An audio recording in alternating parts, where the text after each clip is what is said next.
یہاں حماد بیٹھے ہوئے ہیں، میں یہ چاہوں گا بعد میں کہ صرف یہ آپ کو بتائیں کہ دنیا کے اندر کس طرح کی تباہی مچی ہے کرونا کی وجہ سے، یہ ہندوستان میں کس طرح کی تباہی مچی ہے، کہ یہ جو آج ہندوستان کے حالات ہیں، جو ان کی ہر طرح معیشت کی تباہی ہوئی ہے، اس کے مقابلے میں پاکستان تو وہ چند ملکوں میں سے ہے جو اس سے نکل گیا. تو پہلے تو میں اس کے بعد میں بات کروں گا معیشت کی.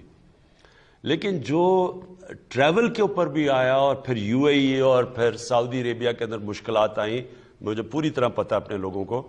میں آپ کو یقین دلاتا ہوں کہ میری ان سے بھی شیخ محمد بن زاہد یو اے ای والے سے بھی ان سے بھی بات ہو چکی ہے، اور میں نے پرنس محمد بن سلمان سے بھی بات کر چکا ہوں.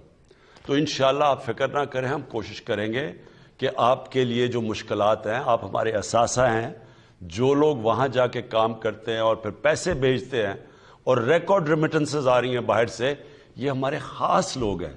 تو آپ فکر نہ کریں کہ پہلے بھی بات کر چکا تھا، لیکن یہ مسئلے آئے ہیں اس کے بعد، اور انشاءاللہ اس کی بات کریں گے. اس سے پہلے روبینہ آپ نے بات کی تھی کرپشن کی، اور آپ نے کہا تھا کہ لوگ کہہ رہے ہیں کہ جی پہلے اب سختی ہے تو کرپشن اور بڑھ گئی ہے. دیکھیں روبینہ، ایک بڑے غور سے میری آپ نے بات سنی ہے.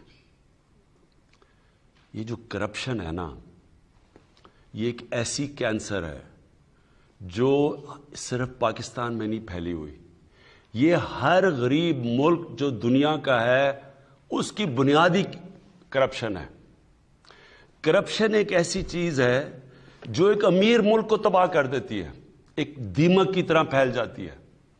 ملیشیا کو مہاتر محمد نے کہاں سے اٹھا کے کدھر لے گیا؟ ان کی اوسط جو آمدنی تھی ملیشیا میں جب مہاتر محمد آئے تھے $500 تھی. جب مہاتر محمد گئے $9,000 پہ پہنچ گئی. ادھر بھی ایک کرپٹ پرائم منسٹر آ گیا، وہ آج کل جیل میں ہے. اس نے اسی ملیشیا کو مقروض کر دیا، کیونکہ اس نے بھی کیا کیا، وہاں سے پیسہ چوری کر کے باہر لے گیا. تو دو قسم کی کرپشن ہے. ایک ہے حکمران کی کرپشن جو ایک ملک کو تباہ کرتی ہے، ملک کو مقروض کر دیتی ہے. یہ سارے غریب ملکوں کی کہانی ہے. پیسہ چوری کرو، اقتدار میں آؤ، پرائم منسٹر بنو، وزیر بنو، پیسہ چوری کرو. کیونکہ وہ آپ پیسہ ملک میں نہیں رکھ سکتے. اگر میں پٹواری ہوں، میں تھانے دار ہوں، میں سرکاری نوکر ہوں، تو چلے میں 1 کروڑ 2 روپے 2 کروڑ کی کرپشن کر لوں گا، 10 کی کر لوں گا، وہ میں اپنے گھر کے نیچے کھود کے تو نیچے چھپا دوں گا.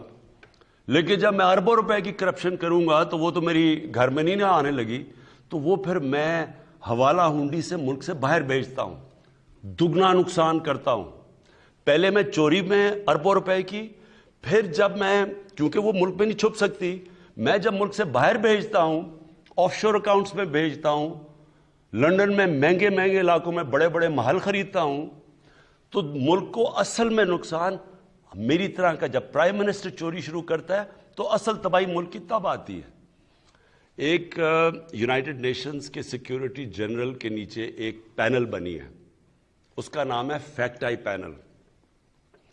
فیکٹ آئی پینل نے ساری جو غریب ملکوں سے پیسہ چوری ہوتا ہے اس کے اوپر پوری رپورٹ بنائی ہوئی ہے.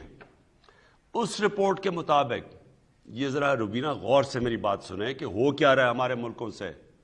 اس رپورٹ کے مطابق غریب ملکوں سے، ہماری طرح کے ملکوں سے 1,000 ارب ڈالر ہر سال چوری ہو کے امیر ملکوں میں اور آف شور اکاؤنٹس میں جاتا ہے.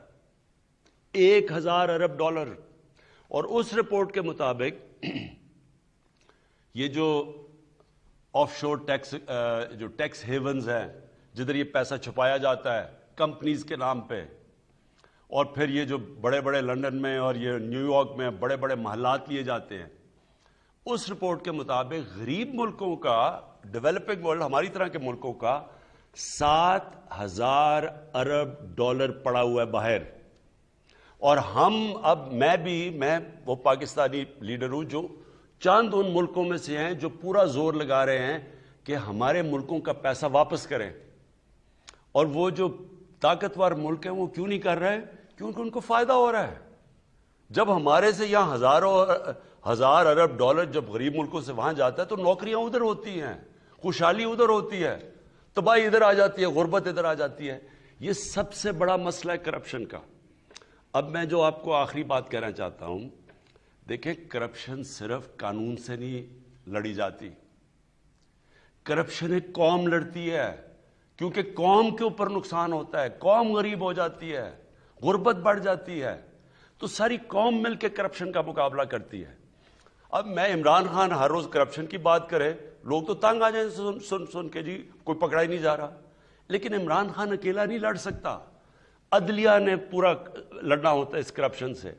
اب کئی آپ کے سامنے ہیں کہ وہ ججز نے اٹھ کے، پتہ چلا ایک کنوکٹڈ آدمی کو ہم کم از کم کہہ رہے تھے کہ نواز شریف کم از کم 7 ارب روپے کا اس کی شیورٹی بانڈ دو، انہوں نے اس کے باوجود باہر بھیج دیا۔ تو عدلیہ اگر ساتھ نہیں دے گی ہم نہیں لڑ سکتے۔ اگر اس کے اندر نیب نے صحیح کیسز بنانے ہوتے ہیں، وہ ہمارے ہاتھ میں نہیں ہے، اس کے اندر معاشرہ لڑتا ہے، اور وہ کیسے لڑتا ہے؟ میں آپ کو مہذب معاشروں کی بات کر رہا ہوں، وہ کیسے کرپشن کی جنگ جیتے ہیں۔ سنگاپور کے اندر ایک ان کے وزیر نے جب کرپشن کی تو اس کو جب پکڑا گیا اس نے خودکشی کر لی۔ اس لیے اس نے خودکشی کی کہ معاشرے میں اس کی جگہ ختم ہو گئی۔ یہاں بڑے بڑے کرپٹ لوگوں کو ان کو ایسے شادیوں پہ بلایا جاتا ہے جیسے کوئی وی آئی پیز آ رہے ہیں، سارے لوگ ان کو ایسے مل رہے ہیں جیسے کہ وہ انہوں نے پتہ نہیں کشمیر فتح کر لیا ہے۔ لوگ ان کو جب برائی نہیں سمجھیں گے تو کیا آپ کا خیال ہے قانون بنانے سے کرپشن ختم ہو جاتی ہے؟ کیوں پٹواری نہیں کرپشن کرے گا؟ کیوں نہیں کوئی اور رشوت لے گا؟ جب معاشرے میں وہ دیکھ رہے ہیں کہ اوپر بڑے بڑے کرپٹ لوگوں کو وہ جیل سے نیب سے نکل رہے ہیں، ان کے اوپر پھول پھینک رہے ہیں جو انہوں نے کوئی بہت بڑا مارکا مارا ہے۔ کہنے کا مطلب یہ ہے روبینہ، یہ جنگ انشاءاللہ ہم نے جیتنی ہے۔ ہم نے جیتنی اس لیے ہے کہ پاکستان کی سروائیول اس جنگ میں ہے۔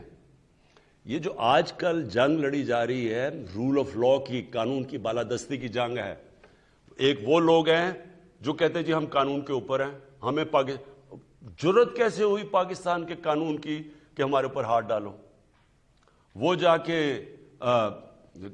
مظاہرے کر رہے ہیں، سب اکٹھے ہو رہے ہیں کہ جی اس کی گورنمنٹ گراؤ عمران خان کی، اس سے برا آدمی کوئی نہیں آیا۔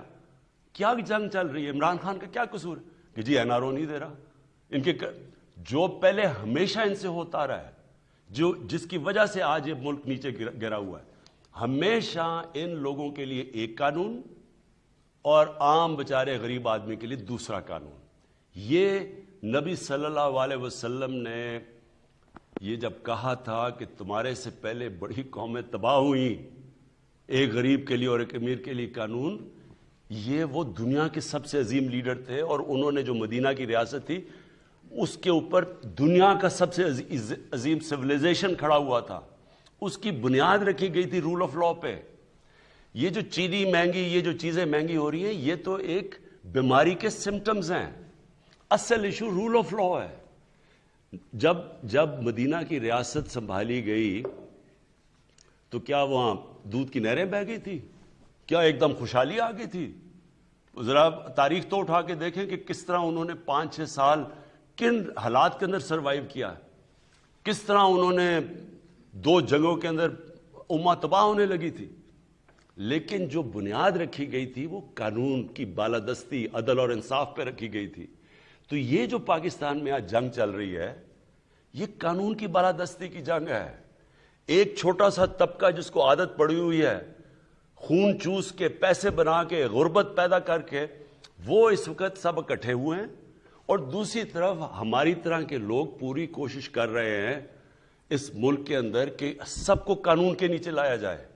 یہ جو اب چینی مافیا ہے، یہ میں ابھی شہزاد اکبر کو کہوں گا کہ اس کے اوپر بات کریں کہ ہو کیا رہا ہے، لیکن یہ آپ کو سمجھنے کی چیزیں ہیں کہ یہ جنگ ساری قوم لڑتی ہے، اکیلا عمران خان یہ جنگ نہیں جیت سکتا، ہم سب نے مل کے فیصلہ کرنا ہے۔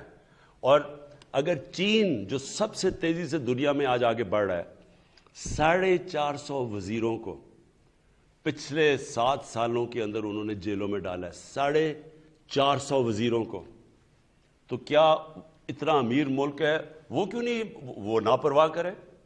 ان کو پتہ ہے ان کے لیڈر کو پتا ہے کہ اگر آپ نے ملک کو بچانا ہے، تکڑا کرنا ہے، خوشحال کرنا ہے، تو اوپر سے کرپشن کے اوپر ہاتھ ڈالا جاتا ہے، نیچے باپ کے پھر پٹواری وہ سب خود ہی ٹھیک ہو جاتے ہیں۔ آپ نے کہا نا جی قیمت بڑھ گئی ہے، مجھے یہ کہ جی کرپشن کی قیمت بڑھ گئی، کرپشن کی قیمت کیسے نہیں بڑھے گی جب وہ سارا دیکھ رہے ہیں نیچے کہ جی ہمارے تو حالات ویسے مشکل ہے مہنگائی میں، تو اوپر جو اربوں روپے کی چوری کر کے بیٹھے ان کے اوپر لوگ پھول پھینک رہے ہیں۔